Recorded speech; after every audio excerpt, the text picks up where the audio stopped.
Wanted to thank you all for coming. Today's session I've entitled, Do I Still Need to Use the Gavel If It's a Virtual Meeting? We've been getting a lot of questions with the recent goings on about how we're doing things with virtual meetings with our 4-H clubs and also with other extension constituent groups. So I thought it might just be a good time to do a little session on some tips to do some successful meetings and how we can work with our parliamentary procedure and some of those things in the age of Zoom. I think I know just about everybody, but for those of you who don't know me, my name is Chad Proudfoot. I'm a 4-H extension specialist for organizational systems with the Virginia Cooperative Extension Service. So I'm very happy to be participating and doing this today. This is sort of a learning experience for some of our things too, and I'm kind of flying solo, so hopefully we'll get through it without too many bumps along the way, but that's just sort of a part of things now. So we'll go through some of the session here, and then the plan is I'll do questions at the end because I only have the one screen, so it's difficult for me to see if folks are raising hands or putting things in the chat and stuff like that. Feel free to do that, and I'll look at them towards the end of the presentation, and then hopefully we'll answer any questions that you have. And then we also are recording this so we can make it available for training use for anything that you might need in your counties and units or for anything of that nature. So go ahead and get started. So to sort of give us some background on things with parliamentary procedure, just wanted to talk for a second about when we say Robert's Rules of Order in our parliamentary procedure, what is that anyway?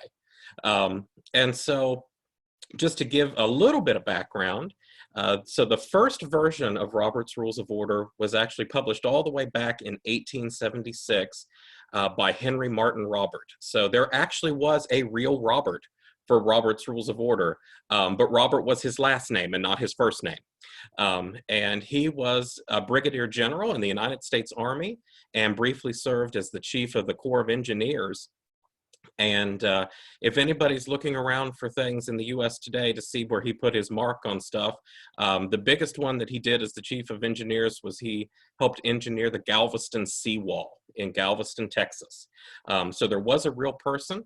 And as he was involved in lots of different groups, he saw that there was a need to come up with some sort of a guide to help people to get through meetings in a way that sort of simplified it and made it easy to get through stuff so that we could have regular group meetings that sort of made sense. So he came up with this first guide. He based it on rules that were used by Congress and the different state legislatures, but he sort of modified that to make it applicable to smaller groups like most of us are in. So that's what it is Robert's Rules of Order is a guide for those meetings in non-legislative organizations. So our 4-H clubs or the Rotary Club or, different community organizations, things like that is what it's really based around. And it really just serves as a guide for how we conduct meetings and sort of how to run the business of an organization. So there are some parts in there that talk about working with things outside of meetings too, just to try and give some folks some help with that. It's what we call a parliamentary authority, which is just kind of a long and fancy term for the rules that we use to guide our meetings. But it's the most commonly one used in the United States. There are other ones out there too. There's Demeter's and there's a couple other different rules of order. Some organizations use different ones. Generally speaking, with 4-H and the extension things that we do, we mostly use Robert's Rules of Order because it's the most common one. So currently we're on the 11th edition. And the full title is called Robert's Rules of Order Newly Revised. So they do go through every now and then and they come out with a new edition of it. The group that publishes it uses the acronym RONR when they abbreviate the book. So it stands for Rules of Order Newly Revised. So if you see RONR anywhere, that just stands for Robert's Rules of Order. And the latest edition came out in about 2011, and there is supposed to be a new edition that's released this summer in 2020.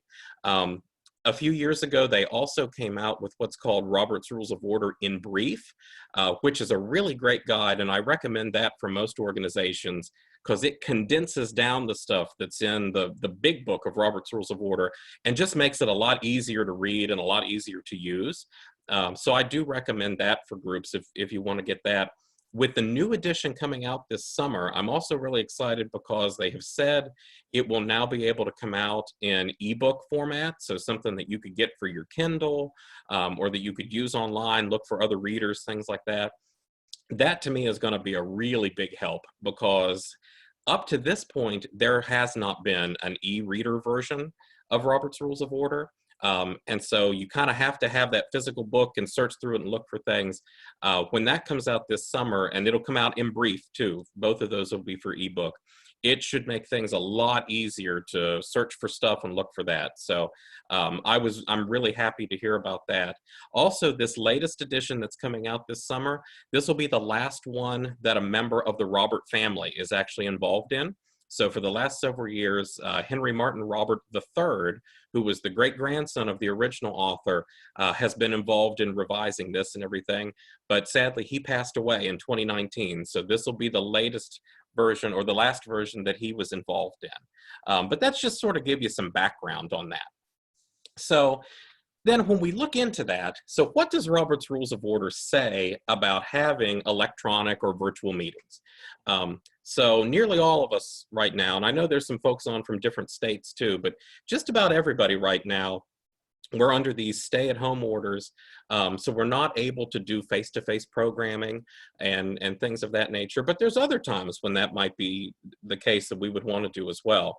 And so what does Robert's Rules say about that? And I said in here, it says surprisingly or unsurprisingly little. So the Robert's Rules of Order book doesn't change very often. Normally they go around 10, 15 years sometimes between different editions. So the latest one came out in 2011, and it does mention some things about electronic meetings, but we kind of have to remember that in 2011, like Zoom that we're using now wasn't really around, and electronic meetings were still sort of in their infancy with things. Now, conference calls and things like that were a part of a lot of what we did. But electronic meetings and virtual meetings really had not become as commonplace yet. So it says a little bit in there, but not as much as it could. And it takes a while sometimes for Robert's Rules to sort of jump on the bandwagon with how things move along with society. So according to Robert's Rules right now, it says that to do electronic and virtual meetings, it's supposed to be authorized in the bylaws. So some things it'll tell you, you can do it unless your bylaws say not to. This is one of those things where it says that it should be in the bylaws that you can do it.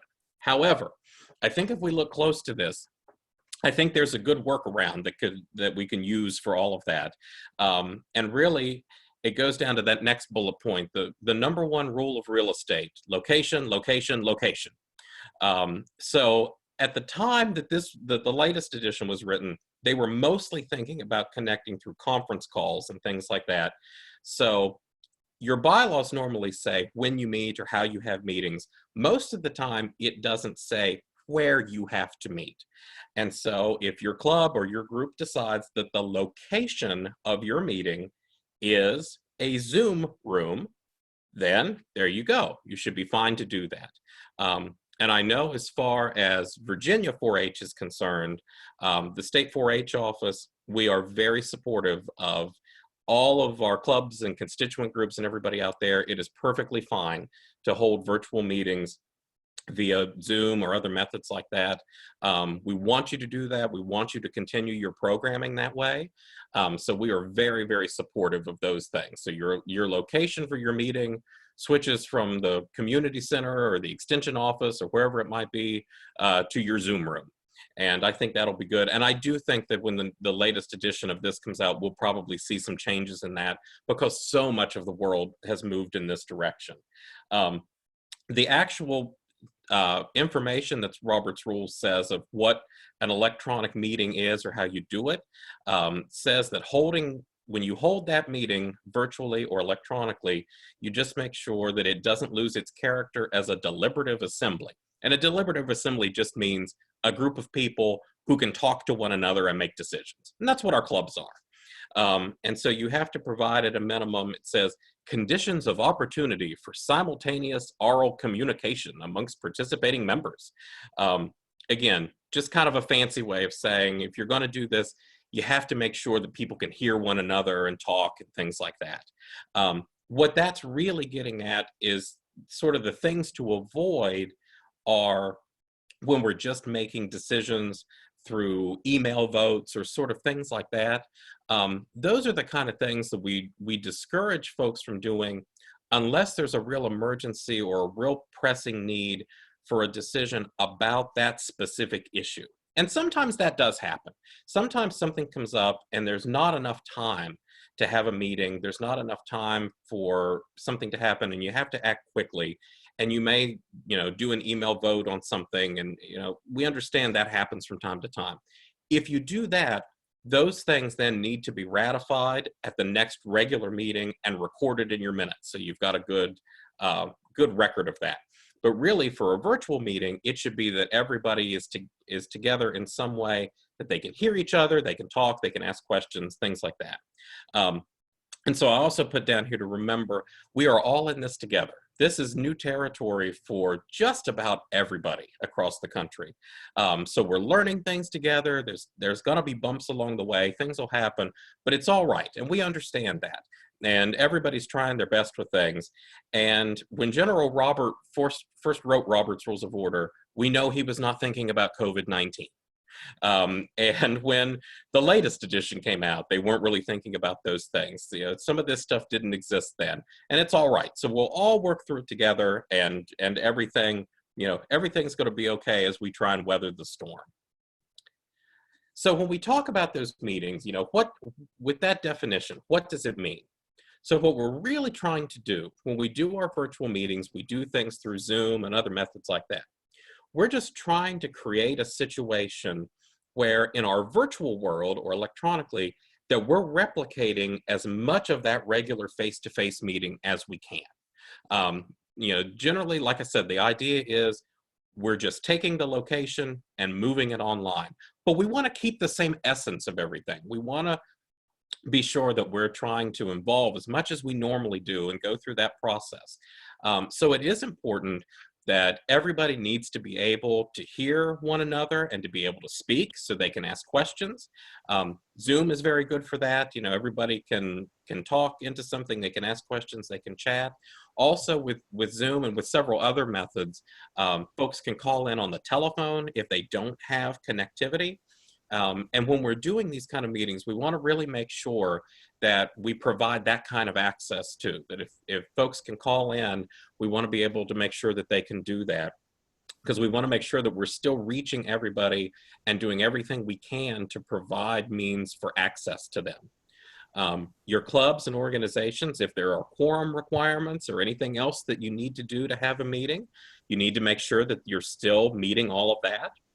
So if you're supposed to have 5 members to have a meeting, you need to have 5 members signed into Zoom. So we still go through those kinds of things. We have to have those methods to be able to receive people's reports, to make motions, to vote, all of those kinds of things. I recommend we still follow your standard agenda that you would for a regular club meeting. You may need to modify stuff here and there, and that's okay. But having that agenda so we all know what's coming up and what's going on, that really helps to give the meeting its regular kind of a feel to it. If you have a program at your 4-H meeting or any kind of other meeting, by all means, go ahead and do that. You might be able to find a presenter out there on a particular topic, and they can be a part of what's going on and what's happening with that. So I think it's really important to still go ahead and try and involve those kind of folks any way that they can. I think it is good to talk to presenters to try and make stuff as interactive as possible and things like that, but we can really get creative at this point in time, sort of with what we do with our programs. And I know at a lot of meetings that I'm at, one of the most important parts for me is snacks. It's a little hard to do the snacks virtually, But it doesn't mean that we have to cut stuff like that completely out too. You know, you might work with your club members and figure out if you all want to try and make a different snack at your own house that you have during the meeting, and you could talk about what that was. You could share recipes on things that you can do.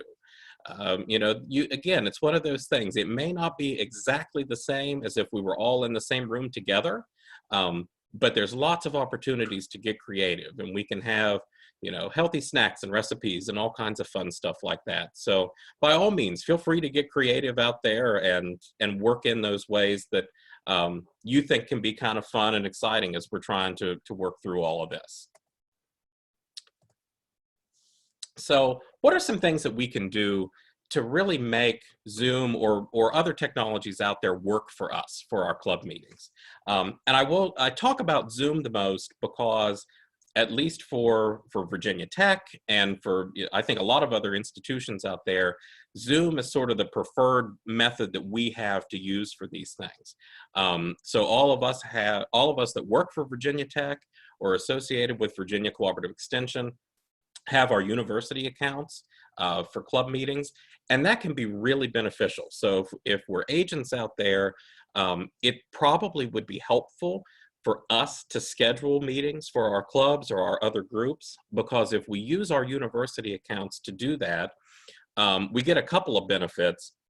First, those are considered to be those educational level premium accounts. So then if we schedule the meetings, it means that there's no limitations on how many folks can participate or how long a meeting can go or anything like that.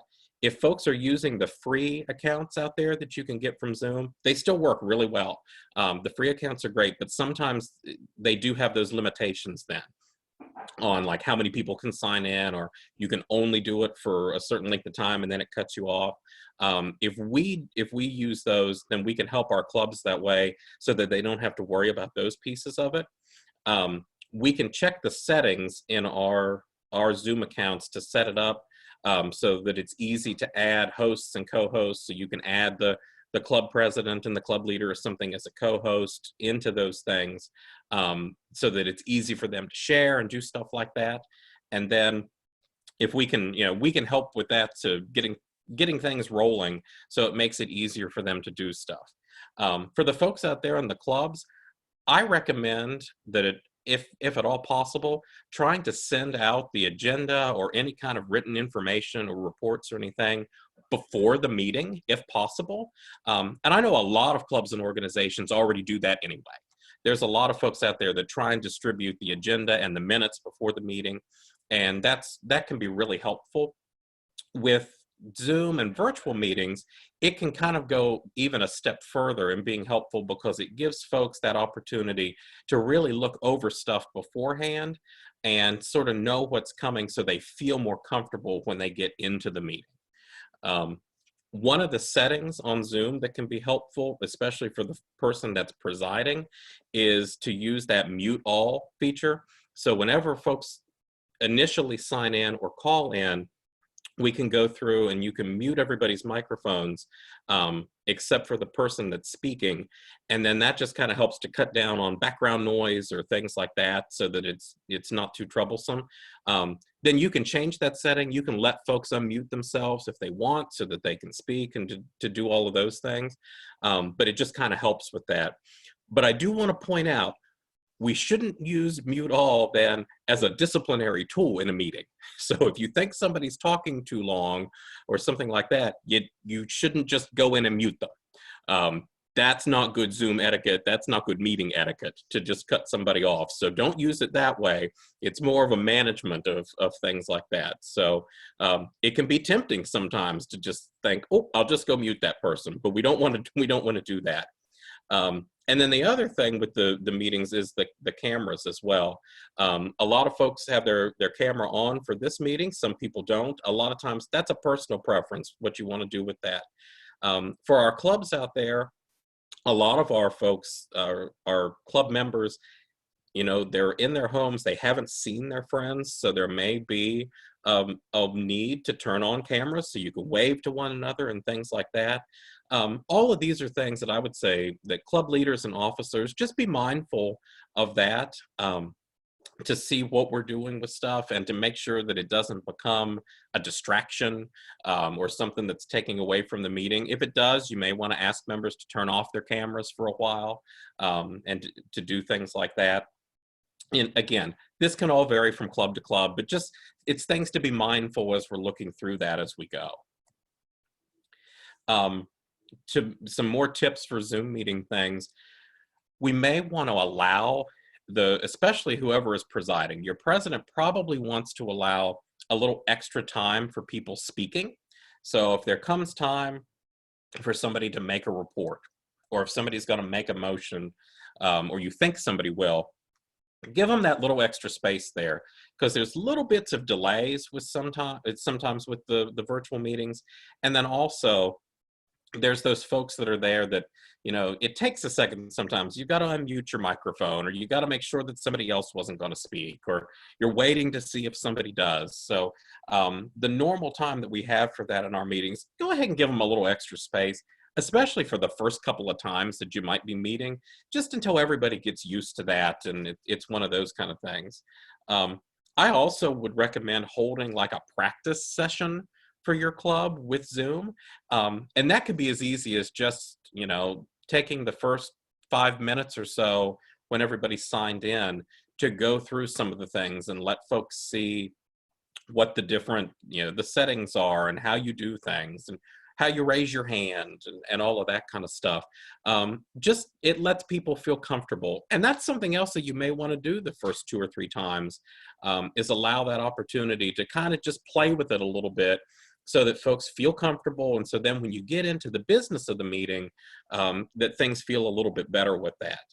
And another thing that it may be good is, since this is the first opportunity that a lot of folks might have to interact or have for a long time, maybe designating some time at the end of your business meeting to just let everybody take a few minutes, you know, 5, 10, 15 minutes, whatever it is, to stay signed in and just talk to one another, turn on their cameras and say hello, and allow for that opportunity for some interaction that isn't formal, because a lot of folks out there are really wanting that interaction with their friends and folks that they haven't seen for a while. So giving them that time to just kind of hang out and be happy is okay. But in doing those things, we do want to make sure that we use good Zoom manners. So just because we're meeting virtually doesn't change how the work of our clubs and things are going. So we still want to be respectful to people. We still want to be mindful of other folks' feelings that are out there. So, you know, if somebody's trying to talk and they've got their microphone muted, you know, don't yell at them and say, you know, Dylan, you've got your microphone muted, turn it on. You know, something like that. I'm picking on Dylan because her screen is popping up so I can see her. But, you know, but things like that. Just, you know, be kind to one another with the way that those things go. And then also, as adults and agents and volunteer leaders, things like that, we also still need to be mindful of our role with these meetings, that when we're involved in that we're still exhibiting good behaviors, and that we're still mindful of the duties that we have with youth protection and those sort of things. So, you know, if something happens, if somebody mentions something during a meeting that we need to take some action about, or report, anything like that, we still have an obligation to do those things, and to make sure that people are behaving well and being kind and all of that. So, you know, just because we've moved to Zoom, our standards of behavior, our code of conduct, all of that is still really, really important. So we want to make sure with things about that. And I want to point out, you know, for your president or your presiding officer, these first couple of meetings, it may be a little bit difficult, because people, even folks that are normally very accustomed to talking and, you know, being a part of something, they may feel a little uncomfortable. So we may need to help encourage people when it's time to talk. You know, you may need to say more things about, like, you know, do we have a motion for something? You know, would somebody like to speak to this? May need to help encourage people with stuff. But again, want to make sure, don't use the opportunity to put words in somebody's mouth. So don't assume motions or say things and stuff like that. But we may just need to be encouraging of our friends as folks are getting used to how some of it goes.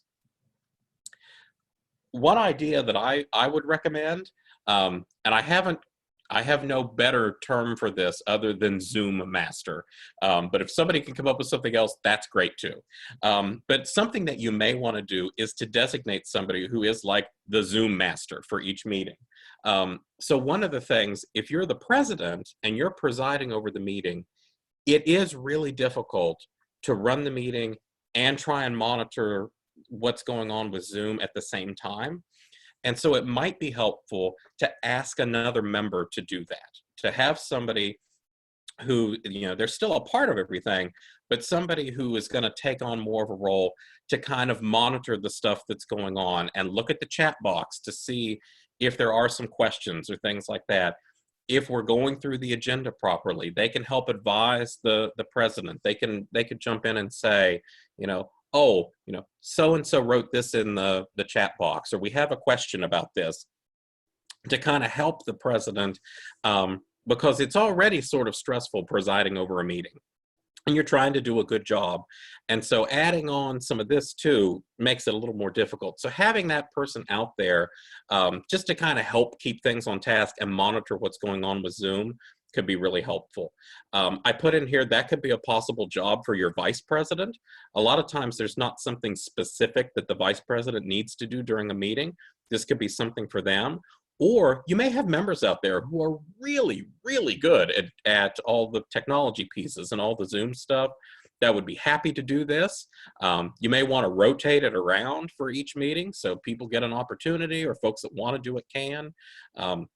All of those kinds of things you can do. But I think that's just something kind of helpful to have somebody monitoring that and doing those sorts of things. And we also want to be very mindful that if somebody calls in, we don't want to forget about the people that are on the phone, because not everybody has all the connectivity. So some people, it may be important for them to call in on the telephone. So if something's happening in the chat box, they're not going to be able to see that. If something's going on that we're sharing something on a screen or whatever, they may not be able to see that. So we have to be mindful of those things to make sure that we're letting the folks on the phone know what happens, that we're giving them an opportunity that they can speak, they can discuss something, and that we're accommodating them any way that they can.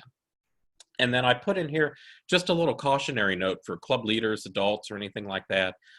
When club meetings are going on, we have to be mindful too not to jump the gun on things. That if things are taking a little bit longer, if our 4-H members are kind of feeling their way through stuff, remember that our club meetings are for business purposes, but they are also educational. And so this is a learning opportunity for everybody. And so as our 4-Hers are feeling their way through stuff, if there's some hiccups and there's some bumps along the way, we want to make sure that it's an opportunity for them to learn, to make mistakes, to learn from those, to help work with that. So not to jump in right away and say, no, this is how you do it, or you need to be doing this, or you need to be doing that. In most aspects, I think many of our 4-Hers out there will probably be far better at this than we are as adults. And that's really cool too. This is an opportunity to make use of a lot of that kind of technology, but we just want to be mindful that it needs to be an educational experience for them too, and one that is very positive, that they can learn from and that we can learn from, that it's all working together on that. So to talk about a few things of, okay, how would we do things during a meeting? I put in here some stuff about recording. So we do have the ability to record Zoom meetings most of the time, but I would really caution people on the use of the recordings, and just sort of ask yourself, well, why do we need to record it? Is there a reason for that? Like we're recording this meeting today, and the purpose of that is because we want other people to be able to see it and to use it for training and things like that. So you just kind of need to be mindful. Is that, is there a reason to record that? Are people comfortable having a meeting recorded? Do they think that would that stymie discussion or things like that if they don't feel comfortable about that? So be mindful of those things. If something is recorded, we need to make sure that everybody knows that it's being recorded, so be sure and tell them about that, so that they know, and that if there's an objection, they can say that. And then we also want to make sure that if something's recorded, that doesn't replace having a secretary or having minutes. So you still need to have your secretary that's there taking down the minutes for your meeting. You still need to approve minutes regularly. If the secretary isn't at the meeting, you need to designate somebody else to take the minutes. So it doesn't take the place of anything like that. Put in there the question of, do I use the gavel? Because that was the title for the session too. Yes, we want to make sure that whatever our normal procedures are, that we go ahead and we keep doing those, because we want to make it feel as normal as possible. So if you have a gavel that you tap at the beginning of the meeting, by all means, feel free to go ahead and do that. If you want to get a graphic for a virtual gavel or a GIF out there to do something like that and put it in, have some fun and be creative with it, that's fine too. You know, whatever we need to do with those things. Doing our pledges. This is one that I put in because I've been in a couple of virtual meetings in the last few weeks where this was a little different. We should definitely do our pledges, our Pledge of Allegiance and the 4-H pledge at the beginning of our meetings like normal. But the way that Zoom is set up, it mostly, with the audio, it works the best when one person is talking at a time. For most things with a meeting, that's great, because normally with a club meeting, we will only want one person to have the floor at a time, so it works out well. But for the pledges, that's something where everybody talks at once. And so the meetings I've been in, we've tried to lead that and everybody does it with their mics on and things. And it can get really awkward because there's just a lot of jumbled noise and things like that. So for your pledges, you may want to use some graphics of an American and 4-H flag, so that folks have something to look at and see that while we're doing it. You may want to mute everyone's microphone except to have one person lead it.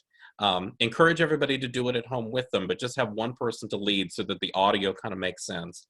Or you can use videos of folks doing the Pledge of Allegiance or the 4-H pledge. You may even want to encourage members of your club to record a video of themselves doing it, and you can use those in there as well. So again, I would encourage some creativity for things of that nature as well. I find that it's helpful when we're doing regular meetings, when there's an agenda, to have the president or whoever it is use the share their screen feature and leave that agenda up through the whole time.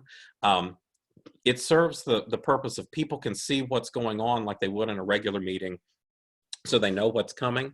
It might also make your president feel a little bit more comfortable, because then it doesn't necessarily mean that the camera is just on them the whole time. And again, sometimes it gets stressful presiding over a meeting. And so ways that we can make somebody feel more comfortable and at ease doing that can really help. And sometimes having that agenda there gives them that they feel more comfortable with that. And again, your members, then they can see what's going on with things. They know what's coming up. When reports happen, you can switch over and let somebody else share their screen, or if the president already has it, and they can share it. So, you know, you can put up the minutes, you can put up the treasurer's report if you can, you know, things like that. You can switch when people are talking. But I think we can make good use of that share screen for some of that. When we're getting into the motion, or getting into the meeting part where we do motions or things like that, I find it helpful. So Zoom has the ability that we can, under the participants list, you can do the raise hand feature. So if you want to get recognized and say something, you can put up your hand and you can click the little raise hand thing, and whoever is serving as your Zoom master can let the president know that somebody wants to speak or something like that. Some folks might also, it might be easier to write something into the chat and you just monitor that. Again, I think we need to be flexible with how we do things, because everybody's interacting in a little bit differently. So it's not going to be exactly the same way that we would do stuff in a normal meeting. So there may be lots of different ways. It may be something that's simple, that somebody just unmutes their microphone and they ask for recognition and say something. That's fine. We may need to use some different methods. You may want to play with different ones too and see what works best and see what your club members like or your groups like. You can change it up, you can do things like that, but I think Zoom gives us several options there to sort of make that known of what you want to do. And whoever's presiding can help unmute microphones so folks can ask questions and to do things like that. Again, especially for the first few times, I recommend go slow with stuff and take your time with things, and understand everybody's learning at the same time. There's not going to be a right or a wrong or anything like that. We just need to all kind of get through stuff together, but we want to make sure that everybody has the opportunity to speak, to ask questions, to do the things that they would normally do in a regular meeting. And we just want to be mindful of that and be helpful wherever we can. If somebody's learning, that we help them through some of the tricks and tips and things with that as we go through. But I like those raised hand features and the things we can do in the chat and some of those features that Zoom has. When we get into things where we need to vote, there's a couple of things then that get a little tricky. So the normal voting, things that are by unanimous consent, that one's pretty easy. That's things like your minutes or some stuff where you're not going to take a regular vote. Normally everybody just agrees. And so that's the times when the president says, is there any objection to? So, they're asking for stuff with the minutes or things like that. That's an easy vote because you can just wait and see if somebody chimes in or if somebody raises their hand or says something in the chat, you're pretty good. Now, normally when we take votes in our meetings, we do regular voice votes where it's, all in favor, say aye, all opposed, say no, something like that. Again, that gets a little bit harder with the audio portion of Zoom. So I would recommend that's, again, when we use some of our features that are there. So again, to make sure that everybody understands what's happening, it's really important that the presiding officer, your president, restate that motion. So say it back out again so everybody knows what's being voted on. You may want to have the secretary or somebody type it in the chat box so folks can see it really easily. And then always ask, are you ready for the question? Make sure everybody knows what's happening, and then tell them the method that we're going to use to vote. So you may have the opportunity to say, all those in favor, raise your hand. And you can push that raised hand button and it comes up beside your name and folks can see it really easily. And it's good then to have somebody, go through, take that time, take the extra time to count and everything so you know what's happening. You can also use the thumbs up and the thumbs down. So people can say thumbs up for yes and thumbs down for no. And you can go through and you can monitor that too. So that's, these are all methods that you can do. It makes it easier than just the normal voice vote because that's probably going to be really hard to tell with something in Zoom. This is also a good way to do if you need something that requires a 2/3 vote. This is an easy way that you can have people do the thumbs up, thumbs down, or the raised hand so you can count it. And that makes it really, really easy too, so you can go through and see those things. Remember, your secretary needs to record all of that in the minutes. So it's really important that you record the votes, and so you know what passes and what doesn't, and you need to ask for a vote on things. And that's very important. We also remember that we do, yes and no and things. You never ask for abstentions. So that's not really a choice that folks have. So an abstention just means that you're choosing not to vote on something. So if somebody abstains, we don't ever ask for abstentions. It just means that when we ask for yays and nos, that they don't do either one. And so it doesn't really count as anything, but we don't ask for that. So thumbs up and thumbs down are probably pretty good. And again, try and allow that extra time in there so folks know. And you can say things like, has everybody voted? Has everybody had a chance to vote? So that they know what's going on. And meetings might be a little bit longer with some of this, but it'll make folks feel more comfortable as we move along with that. Another one that I wanted to throw in quickly, it's I'll call it a parliamentary pet peeve. I've been in meetings before where somebody yells out question or call the question or something like that. And they think that means that then you have to stop talking and immediately vote. That's actually not in order to do that. So according to Robert's Rules of Order, for somebody to do that, you do need to have recognition. And then what you're really doing is making a motion to end debate so that you can vote right away. And that's called moving the previous question. So you can say, I moved the previous question, or I moved to end debate, you know, something along those lines. And then you have to vote on that too. So that actually takes a 2/3 vote to pass to end debate to do your regular voting. So if somebody's just trying to move stuff along because they're impatient and they're yelling in or typing in call the question or something like that, just remember that's not in order. We still go through the normal procedure because everybody needs to have a chance to debate something or to talk about it, because every member is important if they feel that that's what they need to do, and let debate happen naturally. So again, we allowed a little bit of extra time, and it really will help with things like that. I've had several questions recently about what do we do if we have to vote on something by ballot?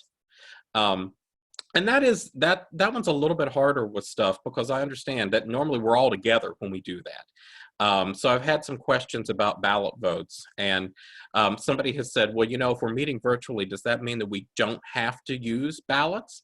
And so no, that is not the case, actually. So if your bylaws say that something has to be done by ballot, normally that's like elections and things like that. You're not allowed to not have a ballot vote if you're supposed to do it. You're also not allowed to just designate one person to cast a ballot for the whole group. That doesn't count either.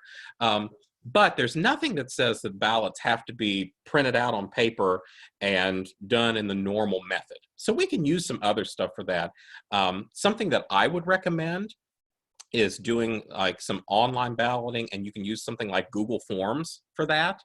And you can do the different settings to make sure that folks have the ability to do that. If you're doing an election and you know who might be on that ballot or things, you might be able to prepare that beforehand. If not, it might be something that, you know, you can break up your meeting a little bit, and maybe you're going to do the program or something in between while somebody's working on getting the online form ready for folks to vote. So again, you know, be flexible and accommodating with things like that. You definitely want to designate a couple of folks as tellers to review those when you're doing it. And then you'll want to share the results live with the group. And I'm going to share another screen to show you. So like this is the evaluation that I'm using at the end of this presentation. So I've set it up in Google Forms. You can go through, you can put all your details in, you can do multiple choice things, you can do fill in the blanks, however you need to do that, Google Forms can do it. Then when you're over in responses, like we haven't had any yet, but there's ways you can toggle it on and off. So as soon as you're done voting, you can turn it off to make sure nobody else is doing that. You can go through and you can select the response place, so it'll actually kind of record into a Google Sheet about that. And then under your settings, you can also set it up to make sure that you're not collecting email addresses, so your ballots can stay anonymous. Like I'm signed in through our Virginia Tech Google services with this, but you want to look on your settings here to make sure that it's not restricted to somebody has to be a part of tech or something to be able to vote. It can say limit to one response, but if you check that, it does mean that somebody has to sign in to Google. So that may be a problem, but you want to look at that. Most people, I think, are not going to vote more than once. And then you can come up and you can select like the link and make it very easy to give that out so folks can do that during a meeting or send it out. That's just one method to use. I know that there's a lot of others that are out there, and there's other online systems that you can use for stuff. I would say whatever you need to do with that is fine. You just want to make sure that there's a way that you can share those results live with the group so that they know what's been going on, and you verify that. And then keep that record with the secretary and make sure that that's in the minutes so that you have your balloting done and it's recorded in there. You also want to try and do the best you can to accommodate those that are on the phone. So again, it may be something that you're sending a ballot out by email and then doing the votes during the meeting. Maybe somebody's going to try and text in their stuff so that they record it.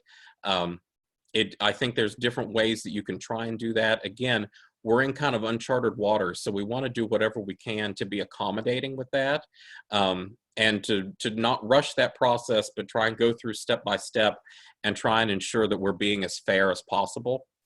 But that's just one kind of method out there. And again, I think we have some different methods we can use. And I know that there's lots of online form creation tools and things like that that we can do for services like that. We already talked a little bit about programs, but again, if you're doing a program in a meeting, probably want to work with your presenters to see, you know, when exactly you'd like them to sign in to do stuff. So they may not want to be there for your whole business meeting or all of that, but working with them to see when they can come in to do what they can, and working on those interactive presentations, things that would work well in a virtual setting, that provide an educational opportunity for our club members that are out there, things that they can participate in, so that it doesn't just have to be, you know, listening to somebody talk about something, but hopefully something they can interact with, and then making whatever accommodations we can to accommodate a presenter and the folks that we have in our group, and things of that nature. I also think it's important to think about, you know, some debriefing kind of tools after the meeting. So we also always want to make sure that we're saying thank you to our participants or the folks that helped us with the meeting. Any of the leaders or volunteers out there, folks that helped us get stuff going, want to make sure that they know that they're appreciated, and we thank them for that. I also think it's important to try and get some feedback. So if your club officers and leaders, you know, maybe send out a little survey, talk to club members, whatever you can do to find out, did they like the meeting? Did they think that it went well? Were there things that we could change? Were there things that would make it easier, good, bad? And then make modifications from that so that they feel that they're involved in the management of the meetings as well, and that we're using the tools that we can to make that as good as we can for them. And then again, I also think it's very important, especially right now, to try and support one another and know that folks are out there, they're doing their best. They're trying to make meetings and things as interesting as possible, and to make stuff work. So we're, you know, allow folks some flexibility, and give them a break with stuff if things don't go exactly according to plan with some of that. But I think supporting one another with those things is very important. I also have some resources up here that folks might find helpful. And we've got the links to that. When I send stuff out, I can, you know, that can come through as well. But Robert's Rules of Order does have an official website. Again, it's kind of dated too. It's not terribly interactive, but it does have a good bit of information on it, that you can do that at robertsrules.com. If you're looking to get there's nice charts that are out there for how to make a motion and what order they're in, what do you say, what kind of a vote does it require, all of those things. I recommend, Jim Slaughter is a professional parliamentarian, and his website there is jimslaughter.com/handouts. And he's provided a lot of free resources for anybody to use. I've used those a lot when I've taught parliamentary procedure things, and they're really helpful for kids and adults, because it's really easy to see, you know, if I want to do this, I say this, and this is how we vote, this is how we do it. He also has some scripts online for, like, a script for a normal meeting, how you write minutes, how you do certain reports, so feel free to look at those. The National Association of Parliamentarians has a website. It's parliamentarians.org. They don't have a lot of necessarily free resources, but they do have some different resources of, like, charts and booklets and things if people want to order stuff to have on hand. They've got some of that. And then there's also a link down there that Zoom also has, like, a support page and some tools and tips and things that you can see for stuff to do for Zoom meetings. So wanted to put those resources on there as well. We've got a few minutes left, and I'm going to go through and make sure that folks can unmute themselves if they would like. And I think we can, but yes, allow participants to unmute themselves. There we go. So if anybody has any questions, feel free to unmute your mic and ask those. And I'll also try and take a second here and look through the chat room and see if there's any questions that have come in on that as well. But happy to help out with that. So any questions, feel free.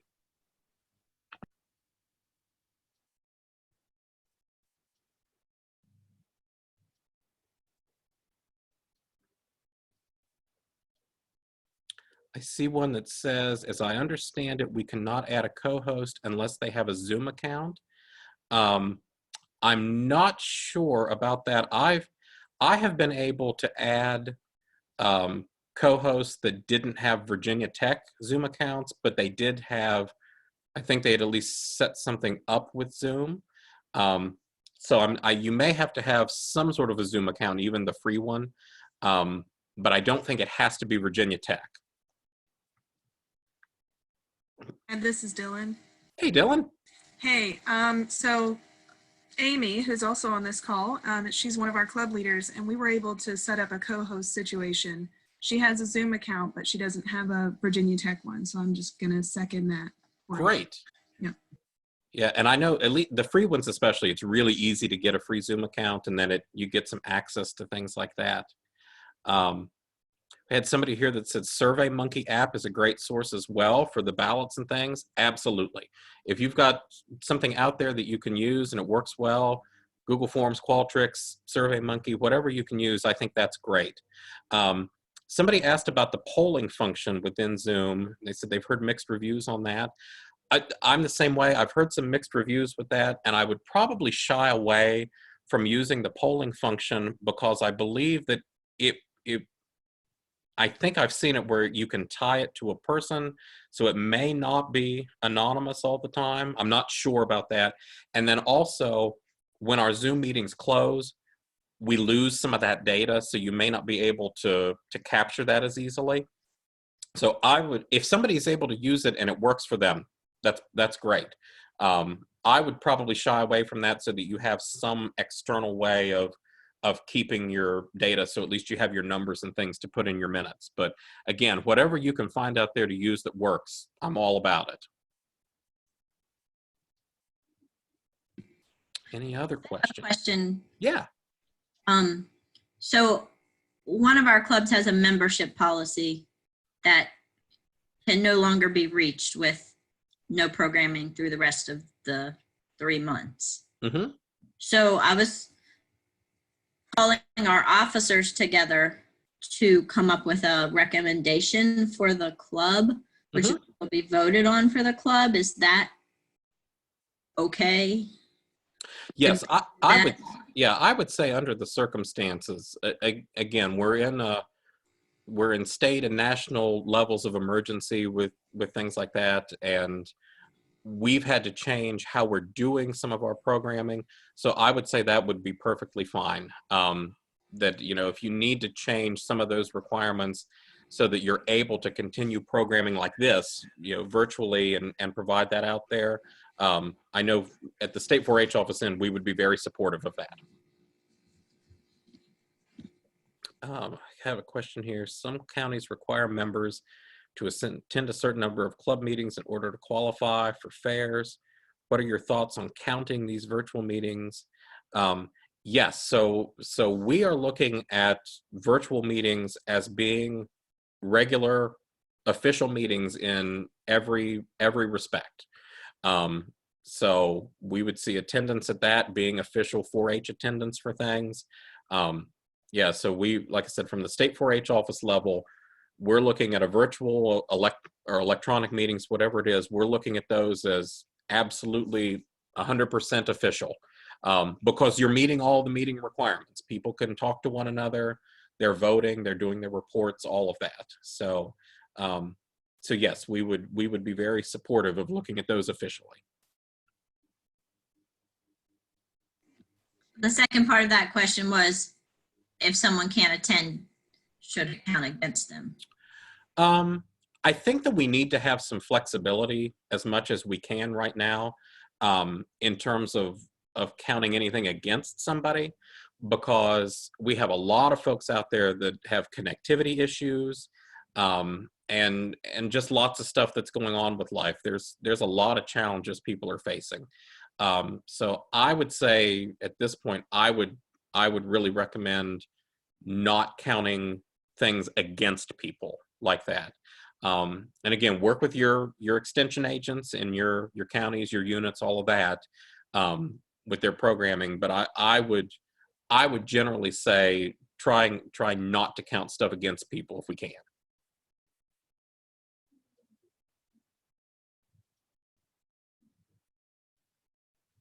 Anything else?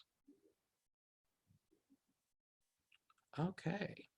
Well, and I will hang around for a few more minutes if anybody does have questions, but I would like to take the opportunity and thank everybody for attending, and also ask if you would mind to complete an evaluation. And I'll go back into that, the page where I had this, so I can grab the link and put it in the chat box as well. But I would really appreciate if you were able to take a couple of minutes and do an evaluation for me here. See how things are, and helps us with our programming tools. So let me try and get that in there.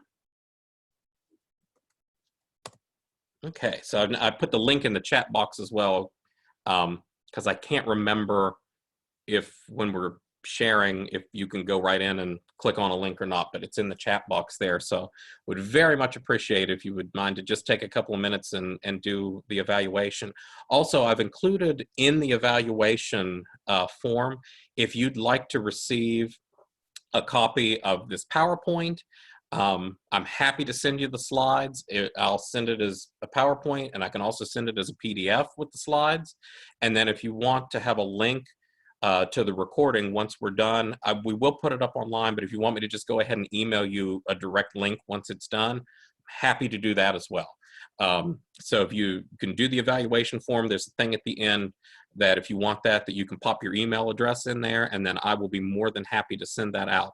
I probably will wait and do that at the beginning of next week, just so people have time to do the evaluations and to get all of that in. So probably with Monday or Tuesday next week, then I'll send all that information out, but happy to do that. So cool. Well, again, thank you so much for attending. I really, really appreciate this. I hope it was helpful. I hope that we provided you some good information and things that you can take back to your clubs and your offices, our constituent groups, anybody out there to help out with things. If you have other questions, if there's anything I can help you with, don't ever hesitate to let me know. I will put let me put my email address back in the chat box as well. And you're more than welcome to shoot me an email about any kinds of questions with this, and I'll be happy to help you any way that I can. Again, I'll stay on for the next couple minutes or so if anybody has more questions, but if not,